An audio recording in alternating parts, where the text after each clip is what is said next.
Dalam waktu dekat, Ketua Kelompok Tani Intens Bertani Sukses Bersama atau IBSB, Sahala Sitompul, akan melayangkan surat laporan kepada Menko Polhukam RI terkait dugaan tindak pidana kejahatan pertanahan oleh oknum Ketua RT di Kelurahan Batu Tritip, Kecamatan Sungai Sembilan, Dumai, Riau. Oknum Ketua RT 13, Suarman, diduga menjual lahan kawasan hutan ribuan hektar secara ilegal.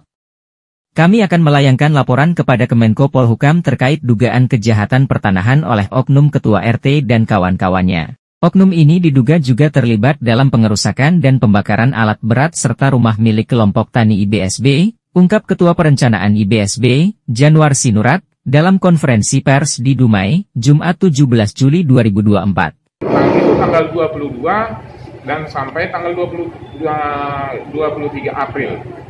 Nah, itu mereka datang sekitar 50 orang demo. Terus tanggal 1 Mei itu tiba-tiba datang sekitar 70 orang. Anggota kita kan yang menjaga di situ 5 orang, dipukulin lah 3 orang. 2 orang lari. Jadi 3 orang korban. Di sininya benjol-benjol lah di mukanya itu. Mereka itu belum puas sampai di situ.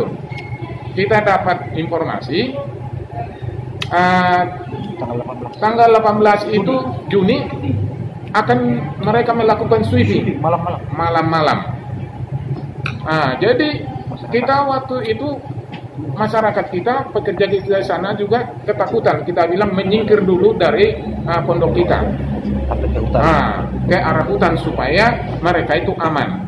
Benar-benar jam 9 malam mereka datang sweeping sampai jam 2 pagi. Mereka cari-cari orangnya itu. Mereka nggak ketemu karena kita sudah singkirkan. Kalau ketemu mandor kami itu memang mereka itu sudah berencana untuk mematikan mandor kami. Suarman pernah dipanggil nggak? Pernah diperiksa nggak? Suarman sudah pernah diperiksa, tetapi dilepas lagi karena tidak cukup bukti kata polisi. Atas perintah kan pasti yang mukul secara perintah. Waktu itu pelaporan kita itu pemukulan itu. Jadi yang dari proses itu adalah pemukulan.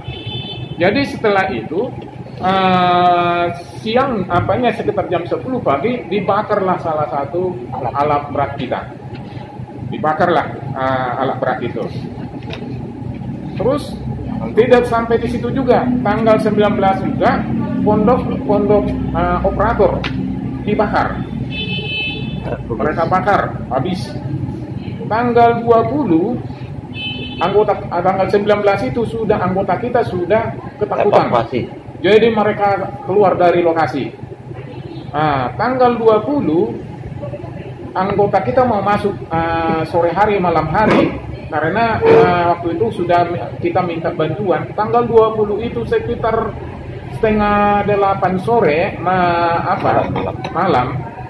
Itu mereka sudah menemukan alat pondok kita itu 5 terbakar. Alat berat juga 2 terbakar. Habis semua. Jadi memang mereka itu melakukan intimidasi kepada kita supaya kita itu keluar dari situ. Supaya mereka itu bebas menjual lahan yang telah kita kuasai itu, yang telah diberikan payung hukum oleh negara kepada kelompok tani kami IBSB. Posisi tanah kita di RT 13, tetapi dari rumah mereka itu ada sekitar 2 km dari tempat itu.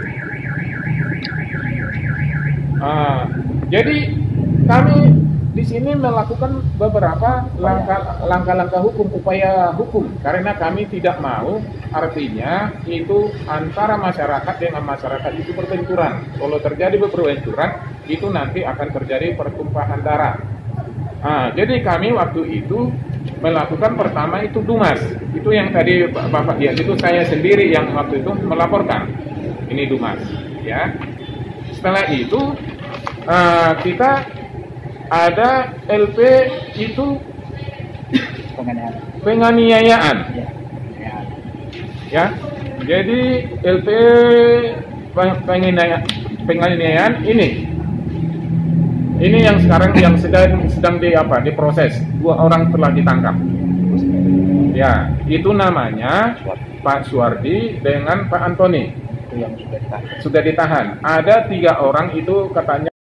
Sahala Sitompul menjelaskan bahwa oknum ketua RT telah memetak lahan hutan untuk dijual dan mencoba mengklaim lahan IBSB yang memiliki izin resmi dari Kementerian Lingkungan Hidup dan Kehutanan RI. Ketegangan terjadi pada 1 Mei 2024 ketika oknum ini diduga menganiaya pekerja IBSB yang mengakibatkan luka-luka. Pagar besi dan plang nama IBSB juga dirusak. 2 orang telah ditetapkan sebagai tersangka dalam kasus penganiayaan, namun belum ada tersangka dalam kasus pengerusakan dan penyerobotan lahan. Sahala meminta aparat penegak hukum bertindak tegas agar masyarakat merasa terayomi dan mendapat keadilan. Hingga berita ini ditayangkan, Ketua RT 13, Suwarman, belum memberikan komentar. Dari Dumai, tim Aktual Online melaporkan.